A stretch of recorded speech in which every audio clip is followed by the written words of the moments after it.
الحمد لله وكفى وسلام على عباده الذين اصطفى أما بعد فأعوذ بالله من الشيطان الرجيم بسم الله الرحمن الرحيم ولا تسعر خدك للناس ولا تمش في الأرض مرحا إن الله لا يحب من كان مختالا فخورا وقال النبي صلى الله عليه وسلم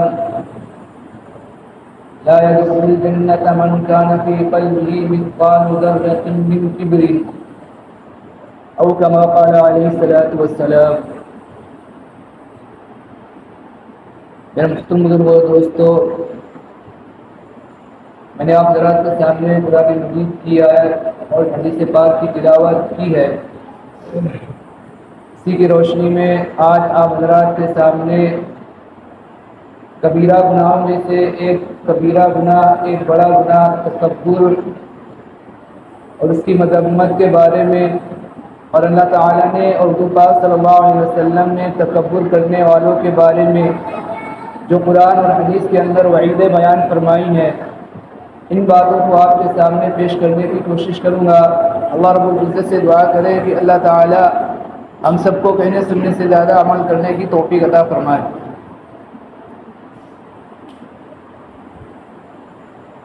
سب سے پہلی بات یہ کہ تکبر کسے کہا جاتا ہے؟ تکبر کہتے ہیں کہ انسان اپنے آپ کو بڑا سمجھے اور دوسرے کو حقیر سمجھے. اور تکبر کی جو ہے 3 قسمیں ہیں. سب سے پہلی قسم یہ ہے کہ انسان اللہ تعالیٰ سے تکبر کرے، اور دوسری قسم یہ ہے کہ انسان انبیاء علیہ السلام سے تکبر کرے، اور تیسری قسم یہ ہے کہ انسان آپس میں ایک دوسرے سے کیا کرے؟ تکبر کرے.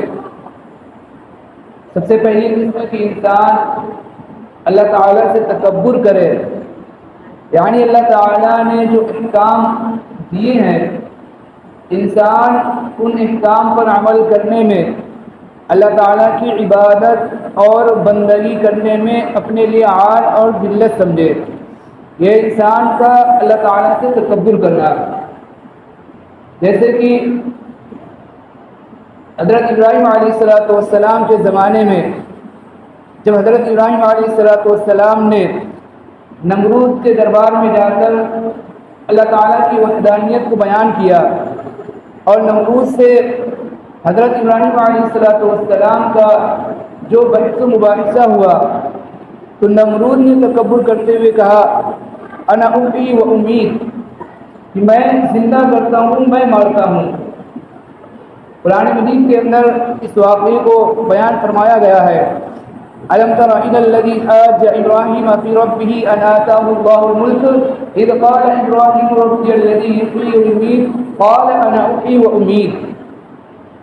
تو اس نے نمرود نے تکبر کرتے ہوئے حضرت ابراہیم علیہ السلام سے کہا انا احیی وامیت، کہ میں زندہ کرتا ہوں اور میں مارتا ہوں.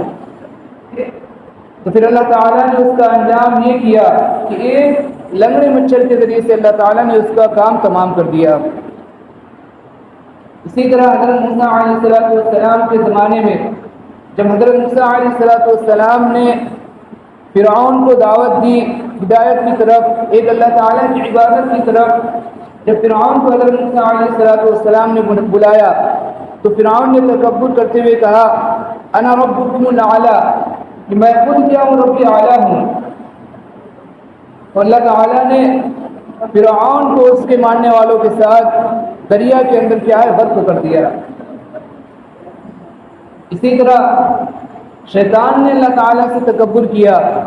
اللہ تعالیٰ نے حضرت آدم علیہ السلام کی جب تخلیق کی، حضرت آدم علیہ السلام کو جب پیدا کیا تو پیدا کرنے کے بعد اللہ تعالیٰ نے فرشتوں کو حکم دیا کہ حضرت آدم علیہ السلام کو سجدہ کرو.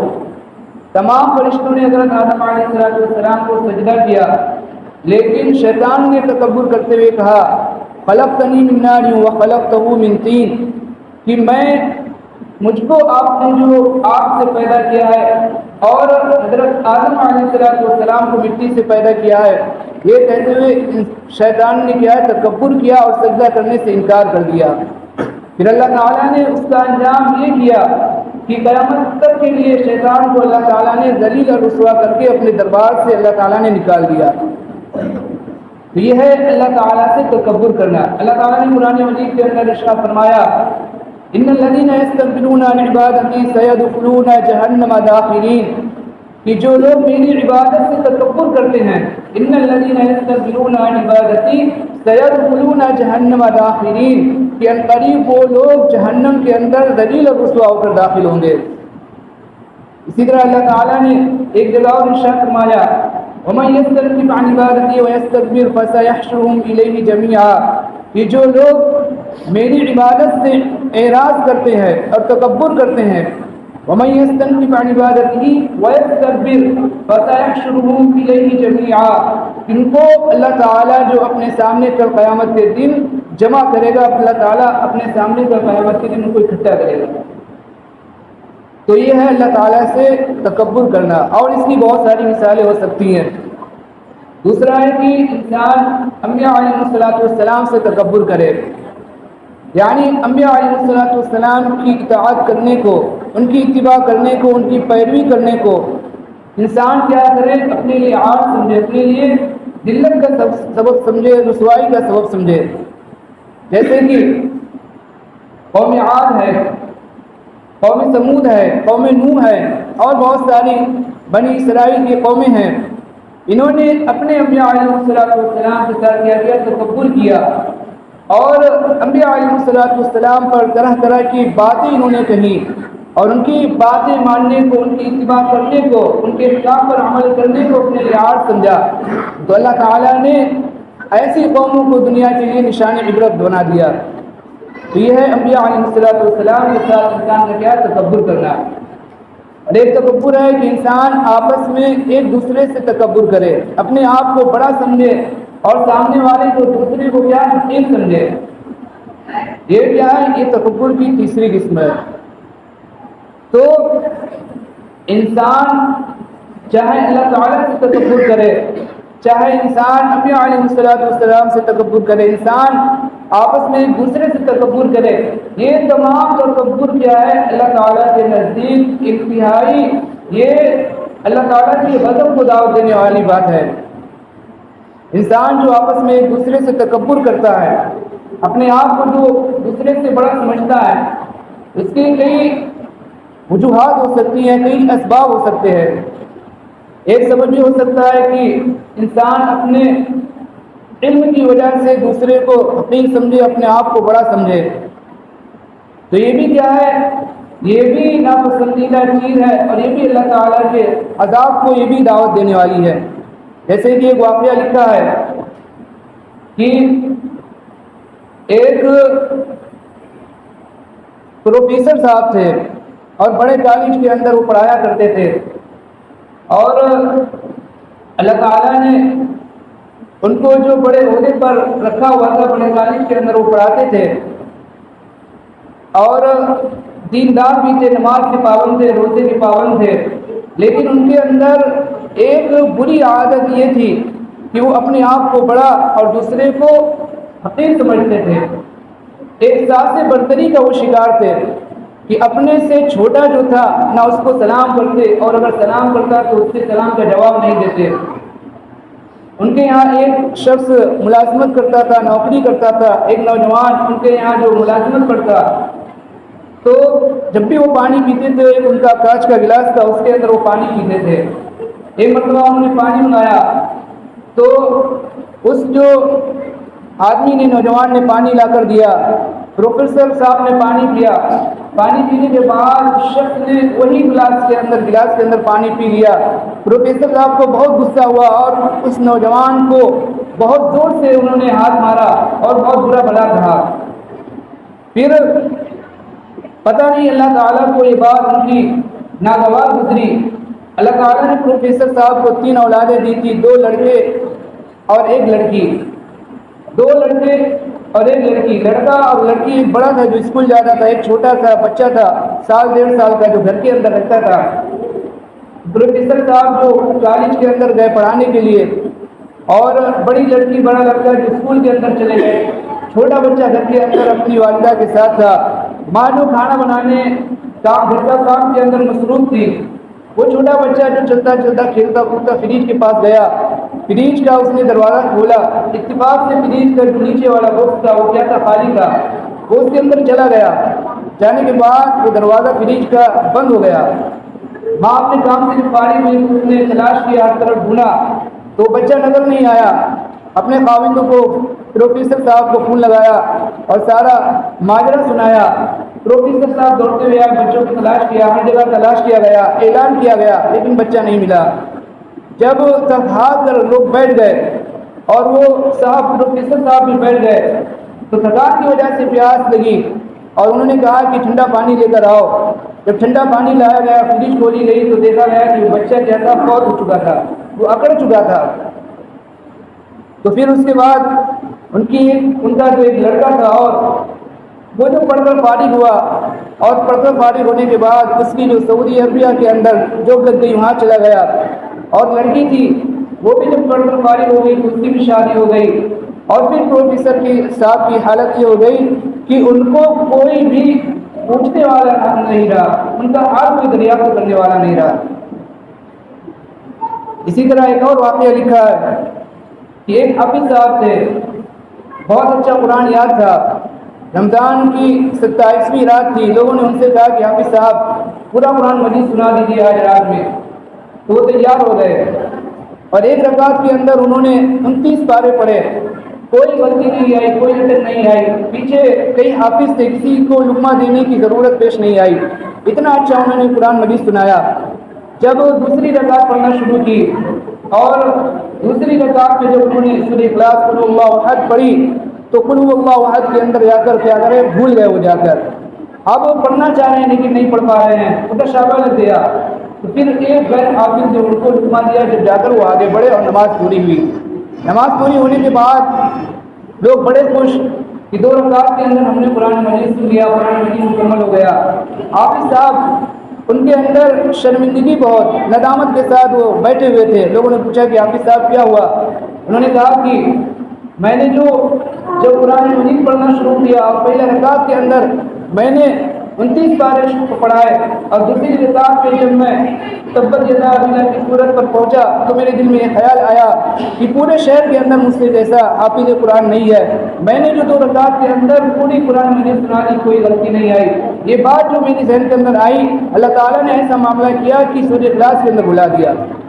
تو یہ کیا ہے، انسان جو اپنے علم کی وجہ سے تکبر کرے، اسی طرح انسان بسا اوقات اپنے عمل کی وجہ سے بھی تکبر کرتا ہے۔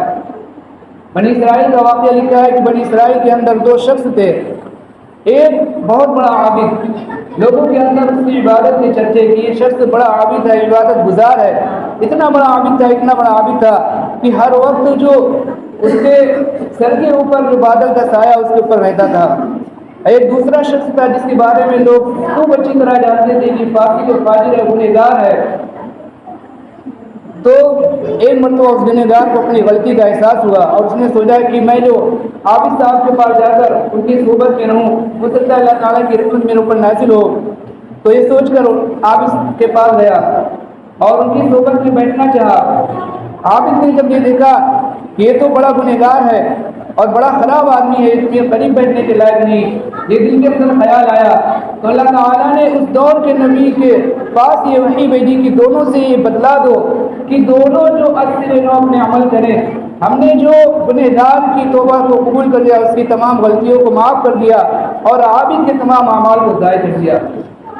تو انسان جو بسا اوقات جو تکبر میں مبتلا ہوتا ہے وہ اپنے عمل کی وجہ سے بھی مبتلا ہوتا ہے۔ اسی طرح انسان جو تکبر کے اندر مبتلا ہوتا ہے، اپنے مال و دولت کی وجہ سے بھی انسان کیا ہوتا ہے، تکبر کے اندر مبتلا ہو جاتا ہے۔ ایک واقعہ لکھا ہے، ایک شخص جو اپنی بیوی کے ساتھ دسترخوان پر بیٹھا کھانا کھا رہا تھا، سامنے کھانا موجود تھا، بھنی ہوئی مرغی اور بھنا ہوا گوشت موجود تھا۔ ایک فقیر نے دستک دی، آواز دی کہ اللہ تعالیٰ کے واسطے کچھ دے دو۔ وہ شخص اٹھا، غصے کے اندر جا کر اس نے فقیر کو بہت برا بھلا کہا، بہت جھڑکا۔ پھر اللہ تعالیٰ کا کرنا ایسا ہوا کہ ایک وقت ایسا آیا کہ اس کا تمام مال و اسباب ختم ہو گیا اور جو بھی چیز تھی اس کے پاس وہ ختم ہو گئی، اور یہاں تک کی نوبت آ گئی کہ بیوی کو طلاق دینی پڑی۔ پھر اس کی بیوی نے دوسرے سے کیا نکاح کر لیا. دوسرے سے نکاح کرنے کے بعد وہ بیوی اپنے دوسرے خاوند کے ساتھ شوہر کے ساتھ بیٹھ کر کھانا کھا رہی تھی. کسی نے فقیر نے دستک دی کہ اللہ تعالیٰ کے واسطے کچھ دے دو. بیوی گئی, اس شخص نے کہا کہ یہ جو مرغی ہے, گوشت ہے, جا کر فقیر کو دے دو. بیوی گئی اور جا کر اس گوشت کو جا کر فقیر کو دے دیا. لیکن جب واپس آئی تو روٹی بھی واپس آئی. شوہر نے پوچھا کہ کیا ماجرا ہے؟ بتلایا کہ وہ جو دستک دینے والا تھا, جو فقیر آیا تھا, وہ جو میرا پہلا شوہر تھا. تو شوہر نے کہا کہ اس سے حیرت کی زیادہ بات میں بتلاتا ہوں کہ میں وہی فقیر ہوں جس کو تمہارے پہلے شوہر نے کیا تھا, ڈانٹ کر اور غصہ کر کے دھتکار کر کیا تھا, بھیج دیا تھا. تو انسان کبھی تکبر میں مبتلا ہوتا ہے, اپنے مال و اسباب کی وجہ سے مبتلا ہوتا ہے. اور انسان کبھی جو تکبر کے اندر مبتلا ہوتا ہے, اپنی طاقت و قوت کی وجہ سے تکبر کے اندر مبتلا ہوتا ہے. اسی طرح انسان کبھی تکبر کے اندر مبتلا ہوتا ہے, اپنے حسب و نسب کی وجہ سے مبتلا ہوتا ہے. انسان کبھی تکبر کرتا ہے تو اپنے شاگردوں کی وجہ سے, اسی طرح اپنے مریدوں کی وجہ سے بھی انسان کیا ہوتا ہے, تکبر کے اندر مبتلا ہوتا ہے. بہت سارے تکبر کے اسباب ہو سکتے ہیں. اللہ تعالیٰ نے قرآن مجید کے اندر تکبر کرنے والوں کی اور حضور پاک صلی اللہ علیہ وسلم نے حدیث کے اندر تکبر کرنے والوں کے بارے میں سخت وعید ارشاد فرمائی ہے. اللہ تعالیٰ نے ارشاد فرمایا انہ لا یحب المستکبرین, کہ اللہ تعالیٰ تکبر کرنے والے کو پسند نہیں فرماتے. اسی طرح حضور پاک صلی اللہ علیہ وسلم نے ارشاد فرمایا لا يدخل الجنۃ من كان في قلبه مثقال ذرة من كبر, کہ وہ شخص جنت کے اندر نہیں داخل ہوگا کہ جس کے دل کے اندر ذرہ برابر بھی کیا ہوگا, تکبر ہوگا. لا يدخل الجنة من كان في قلبه مثقال ذرة من كبر. اسی طرح یہ نہیں ہے کہ انسان صرف مالدار ہو تو ہی تکبر کے اندر مبتلا ہو سکتا ہے. ہر شخص کوئی بھی ہو, چاہے وہ مالدار ہو, غریب ہو, فقیر ہو, محتاج ہو, بلڈنگوں کے اندر رہنے والا ہو, جھوپڑی کے اندر رہنے والا ہو, عالم ہو, غیر عالم ہو, عابد ہو, غیر عابد ہو, کوئی بھی انسان ہو, وہ بھی کیا ہے, تکبر کے اندر مبتلا ہو سکتا ہے. حضور پاک صلی اللہ علیہ وسلم نے حدیث پاک کے اندر ارشاد فرمایا کہ 3 شخص ایسے ہیں کہ اللہ تعالیٰ قیامت کے دن ان کی طرف نہ تو نظر فرمائیں گے, نہ ان سے بات کریں گے اور نہ ان کا تزکیہ کریں گے. سب سے پہلا وہ شخص ہے, وہ شیخ الزانی, زنا کرنے والا بوڑھا زناکار. اور دوسرا اللہ تعالیٰ کو حدیث پاک کے اندر حضور پاک صلی اللہ علیہ وسلم نے فرمایا ملک الکذاب, بادشاہ, جھوٹ بولنے والا بادشاہ. اور تیسرا حضور پاک صلی اللہ علیہ وسلم نے ارشاد فرمایا عالم مستكبر, کہ محتاج غریب جو ہے وہ کیا تکبر کرنے والا ہے. کہ اللہ تعالیٰ نے کیا ہے, ایک تو مالدار ہے اس کے لیے تکبر کرنا کیا بڑی بات, بہت گناہ کی بات ہے. لیکن ایک وہ شخص ہے جس کو اللہ تعالیٰ نے مال و دولت سے نہیں نوازا, فقیر ہے, محتاج ہے, پھر اس کے بعد وہ کیا ہے, وہ تکبر کر رہا ہے. یہ اس کے لیے اور بھی زیادہ خطرناک بات ہے. تو یہ تکبر ہے, یہ بہت بڑا گناہ ہے. حضور پاک صلی اللہ علیہ وسلم نے اس کے بارے میں حدیث پاک کے اندر بہت زیادہ سخت وعیدیں بیان فرمائی ہیں. اللہ تعالیٰ نے قرآن مجید کے اندر بہت زیادہ سخت وعیدیں بیان فرمائی ہیں. اللہ تعالیٰ نے قوم عاد کا, قوم سمود کا اور بڑی بڑی قوموں کا اللہ تعالیٰ نے جن کو سلطنت سے نوازا, حکومت سے نوازا, قوت و طاقت سے نوازا, لیکن جب وہ تکبر کے اندر مبتلا ہوئے تو اللہ تعالیٰ نے ان کو دنیا کے اندر بھی ہلاک کر دیا اور ان کے لیے قیامت کے اندر بھی دردناک عذاب ہے. چنانچہ بعض کو اللہ تعالیٰ نے پانی کے اندر غرق کر کے ہلاک کر دیا, بعض کو اللہ تعالیٰ نے کسی قوم کو آگ کو نازل کر کے, آگ کو بھیج کر کے اللہ تعالیٰ نے ہلاک اور برباد کر دیا. بعض قوم کو اللہ تعالیٰ نے سخت ہوا کو پان کے ذریعے بھیج کر کے اللہ تعالیٰ نے زمین پر ایسا پٹک کر ہلاک مار کر اللہ تعالیٰ نے ہلاک کر دیا. یہ تکبر ہے. اللہ تعالیٰ سے دعا کرے کہ اللہ تعالیٰ اس کبیرہ گناہ سے ہم سب کی ہر طرح سے حفاظت فرمائے. اللہ تعالیٰ ہم سب کو کہنے سننے سے زیادہ عمل کرنے کی توفیق عطا فرمائے. آمین.